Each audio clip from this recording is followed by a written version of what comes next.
میں الحمدللہ ڈٹ کے عمران خان صاحب کے ساتھ اور ان کے نظریے کے ساتھ کھڑا ہوں.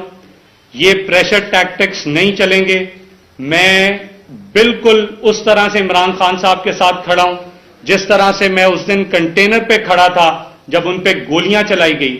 اور میں اپنی قوم کو یہ بھی بتانا چاہتا ہوں کہ جب خان صاحب کو گولیاں لگی تو میں نے ان کی آنکھوں میں خوف نہیں دیکھا, میں نے ان کی آنکھوں میں شکست نہیں دیکھی, اور میں نے ان کی آنکھوں میں نا امیدی نہیں دیکھی. میں نے ان کی آنکھوں میں جرت اور شجاعت دیکھی.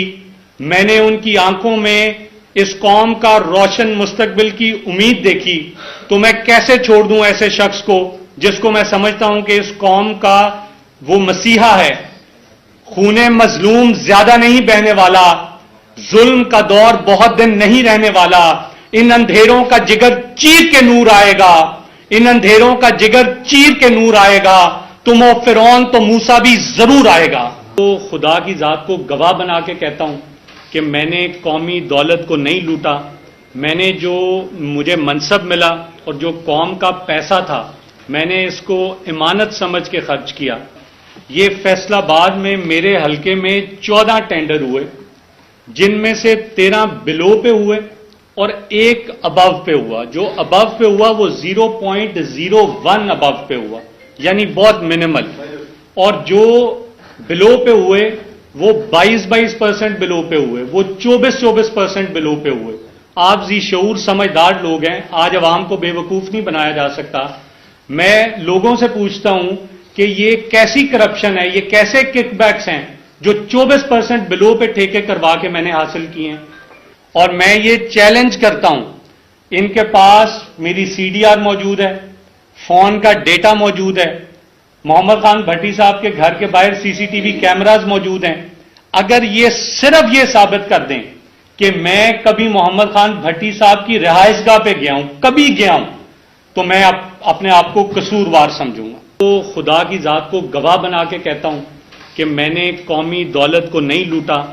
میں نے جو مجھے منصب ملا اور جو قوم کا پیسہ تھا میں نے اس کو امانت سمجھ کے خرچ کیا.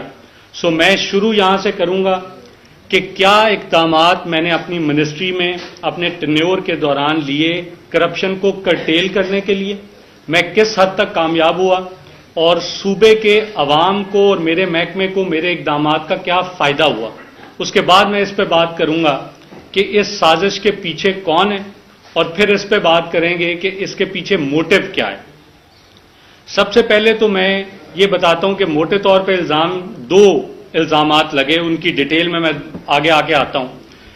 پہلا الزام تو یہ ہے کہ جو ٹھیکے ہیں ان میں کرپشن ہوئی, کیونکہ CNW کا کام سڑکیں بنانا ہے, اس میں صاف ظاہر ہے ٹینڈرنگ ہوگی. اور دوسرا الزام یہ لگا کہ ٹرانسفر پوسٹنگ کے لیے تو میں صرف اتنا کہنا چاہتا ہوں کہ یہ نہ میں سائننگ اتھارٹی ہوں. صوبے کے جو رولز آف بزنس ہیں ان کے تحت وزیر کے پاس کوئی اختیار نہیں کہ وہ کسی کلرک کا بھی ٹرانسفر کر دے. جو بڈنگ پروسیس ہے اس پہ میں یہ بتاتا ہوں کہ جو ایک ایسٹیمیٹڈ پرائس ہوتی ہے 4.5% تک میکسیمم آپ اس سے اوپر جا کے بڈ کر سکتے ہیں. تو جو میرے پاس ریکارڈ اویلیبل ہے وہ میں آپ کے ساتھ شیئر بھی کر لوں گا. یہ فیصل آباد میں میرے حلقے میں 14 ٹینڈر ہوئے, جن میں سے 13 بلو پہ ہوئے اور ایک ابو پہ ہوا. جو ابو پہ ہوا وہ 0.01 ابو پہ ہوا, یعنی بہت منیمل. اور جو بلو پہ ہوئے وہ 22% بلو پہ ہوئے, وہ 24% بلو پہ ہوئے. آپ ذی شعور سمجھدار لوگ ہیں, آج عوام کو بے وقوف نہیں بنایا جا سکتا. میں لوگوں سے پوچھتا ہوں کہ یہ کیسی کرپشن ہے, یہ کیسے کک بیکس ہیں جو 24% بلو پہ ٹھیکے کروا کے میں نے حاصل کیے ہیں. اچھا, اس کے بعد اگلا کام میں نے کیا کیا کہ میں نے آئیڈینٹیفائی کروائی 27 کمپنیز, 27 ایسے ٹھیکے, جیسا کہ میں نے کہا میکسیمم آپ 4.5% اوپر جا سکتے ہیں. تو جو ٹھیکے پنجاب میں 4 سے 4.5% اوپر گئے میں نے وہ آئیڈینٹیفائی کروائے. یہ ڈاکومنٹ بھی میں آپ کے ساتھ شیئر کروں گا. یہ 27 ٹھیکے نکلے. 27 کی 27 کمپنیز نے انڈر ٹیکنگ دی کہ ان کی غیرت جاگ گئی ہے, ملکی حالات ان کے سامنے ہیں, وہ ملکی حالات کو دیکھتے ہوئے اپنا 4-4.5% جو اوپر گئے ہیں وہ ایسٹیمیٹڈ پرائس سے وہ قومی خزانے میں واپس جمع کروائیں گے. یہ پنجاب کی تاریخ میں نہ آج سے پہلے کسی کی غیرت جاگی ہے نہ آئندہ کبھی جاگے گی. سو یہ قومی خزانے کو 87 کروڑ کی بچت ہوئی ہے. سو میں یہ سمجھتا ہوں کہ میرا تو یہ کردار رہا ہے کہ جیسے میں نے پہلے کہا میں نے اس پیسے کو قوم کی امانت سمجھا ہے اور میں نے انتہائی جاں فشانی محنت اور ایمانداری کے ساتھ اس صوبے کی خدمت کی ہے. اچھا آگے چلتے ہیں کہ اسپیسیفکلی یہ جو سازش تیار کی گئی یہ ایگزیکٹلی ہے کیا. اچھا اب ایک FIR کاٹی جاتی ہے اینٹی کرپشن کی طرف سے اور ایک ایکسین منڈی بہاؤدین اٹھتا ہے جو الزام لگاتا ہے کہ وہ محمد خان بھٹی صاحب جو کہ سابقہ وزیر اعلیٰ کے سابقہ پرنسپل سیکرٹری ہیں وہ کہتا ہے کہ میں ان کو ٹرانسفر پوسٹنگ کے لیے رشوت دیتا تھا اور جب میں ان کے گھر یہ رشوت دینے جاتا تھا تو علی افضل سائی اور مونس الہی وہاں پہ موجود ہوتے تھے. اب آپ لوگ بھی سمجھدار ہیں کسی کی موجودگی اس کا جرم ثابت نہیں کرتی لیکن میں ہائی مورل گراؤنڈ لیتا ہوں اور میں یہ چیلنج کرتا ہوں.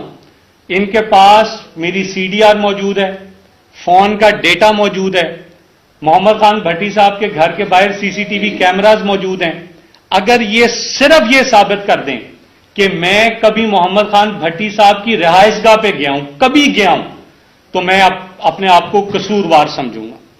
سو یہ جو اپلیکیشن دی گئی ہے جس طرح میرے پہ جھوٹا بہتان لگایا گیا ہے تو بادی نظر میں لگتا یہی ہے کہ یہ جو سازشی عناصر ہیں یہ محمد خان بھٹی صاحب پہ بھی جھوٹا الزام لگایا گیا. اچھا اب اگلا اس میں FIR میں میں ایکیوز نہیں ہوں, میں یہ بھی واضح کر دوں. FIR میں میرا رول صرف اتنا ہی بتایا گیا کہ جب محمد خان بھٹی صاحب کو ٹرانسفر پوسٹنگ کے لیے پیسے دیے جاتے تھے تو میں وہاں پہ موجود ہوتا تھا. میں یہ بھی واضح کر دوں کہ جو 4 یا 5 پیمنٹس اس میں FIR میں بتائی گئی وہ میرے ٹینیور کی نہیں ہے. میرے ٹینیور میں صرف ایک الیج کی گئی پیمنٹ اور میں بتا رہا ہوں کہ منسٹر سائننگ اتھارٹی نہیں ہے, منسٹر کسی کلرک کا بھی تبادلہ نہیں کر سکتا. آگے مجھے ایک نیب کا نوٹس آ گیا, یہ بھی بہت مضحکہ خیز نوٹس تھا. اب نیب کا نوٹس کیا کہتا ہے, اسی FIR پہ جس پہ پہلے ہی کاگنیزنس اینٹی کرپشن لے چکا ہے اسی پہ FIA کاگنیزنس لیتا ہے اور اسی پہ نیب بھی کاگنیزنس لے لیتا ہے. جو نیب کا مجھے پہلا نوٹس موصول ہوا وہ یہ کہتا ہے کہ آپ کے فرنٹ مین محمد خان بھٹی نے پیسے جمع کیے ہیں. اب کیونکہ اللہ الحق ہے, اللہ سچ کا خدا ہے, جب یہ جھوٹ بولیں گے تو جھوٹ کے کوئی پاؤں نہیں ہوں گے. سو صرف 2 لوگ یہ دعویٰ کر سکتے ہیں کہ محمد خان بھٹی میرا فرنٹ مین تھا. ایک وہ رانا اقبال ایکسین جس نے پہلے ایک اپلیکیشن دی, اس نے تو یہ دعویٰ نہیں کیا. دوسرا یہ دعویٰ خود محمد خان بھٹی صاحب کر سکتے ہیں کہ جی یہ میں اس کا فرنٹ مین تھا. اب آپ سب جانتے ہیں کہ محمد خان بھٹی صاحب تو پچھلے 10 دن سے لاپتہ ہیں, وہ تو اغوا ہوئے ہیں. سو کیا نیب سے پوچھتا ہوں میں کہ نیب کو کوئی الہام ہوا ہے یا وہ نیب کی تحویل میں ہے؟ اگر وہ نیب کی تحویل میں ہے تو عدالت میں جھوٹ بولا گیا. قانون نافذ کرنے والے اداروں نے کہا کہ محمد خان بھٹی ان کے پاس نہیں ہے. سو انشاءاللہ یہ اپنی بنے ہوئے جال میں خود ہی پھنسیں گے. تیسرا کام کیا ہوا؟ تیسرا کام یہ کیا گیا کہ فیصل آباد سے سرکاری ملازمین کو اٹھایا گیا, SDOز کو اٹھایا گیا, ایکسینز کو اٹھایا گیا, ان پہ تشدد کیا گیا اور ان کو کہا گیا کہ علی افضل سائی کے خلاف سٹیٹمنٹ دے دو, لیکن ان میں سے بیشتر نے انکار کیا. خیر کچھ دن کی کوشش کے بعد انہوں نے کچھ درخواستیں میرے خلاف دلوا دی. اب وہ درخواستیں اینٹی کرپشن کو بھی گئی, اس میں بھی 2 بڑے مزیدار پوائنٹس ہیں, انٹرسٹنگ پوائنٹس ہیں. میرے پاس یہ ایفیڈیوٹس بھی موجود ہیں جو میں میڈیا کے نمائندوں سے شیئر کروں گا. یہ 2 بیان حلفی ہیں میرے پاس, یہ میں آپ کے ساتھ شیئر کرتا ہوں. جن لوگوں کی جانب سے درخواست دلوائی گئی وہ بیان حلفی دے رہے ہیں کہ ہم نے ایسی کوئی شکایت کی ہی نہیں. اچھا اب جو شکایتیں کی گئی وہ بھی دیکھ لیتے ہیں. ایک شکایت ہے کسی بندے کا نام نہیں ہے, کسی بندے کا سائن نہیں ہے, یہ ہے آل ٹھیکیداران فیصل آباد ٹوبہ جھنگ سرگودا, کسی کا نام نہیں ہے. سو یہ تو اداروں کا مذاق بنا رہے ہیں. پھر میں نے جیسے کہ کہا کہ جب آپ جھوٹ بولیں گے تو آپ کا تمسخر اڑے گا اور ادارے بدنام ہوں گے. یہ بھی میں آپ سے شیئر کرتا ہوں. سو یہ لیٹر CC کیا گیا, یہ جو اپلیکیشنز دی گئی یہ CC کی گئی